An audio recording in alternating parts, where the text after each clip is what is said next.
भी बुनियाद पर जमानत में तौसी की जाए। नवाज शरीफ ने सुप्रीम कोर्ट में दरखास्त दायर कर दी। मौक़िफ़ इख्तियार किया गया कि नज़रसानी दरखास्त पर फैसला होने तक जमानत में तौसी की जाए। पूरी जमानत में तौसी ना हुई तो नाकाबिले तलाफी नुकसान होगा। इसी पर बात करेंगे। अपने नुमाइंदे इमरान वसीम ने हमें ज्वाइन किया। इमरान, कहिएगा, दरखास्त दायर की गई, क्या मौक़िफ़ इख्तियार किया गया दरखास्त में?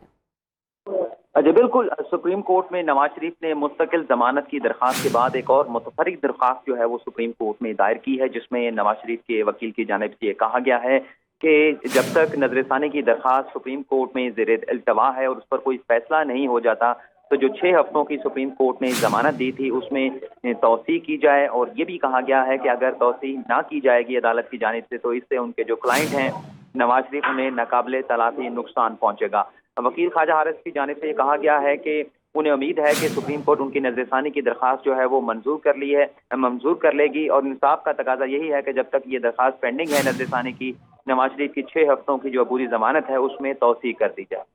ठीक, इमरान, तफसीलात के लिए आपका शुक्रिया।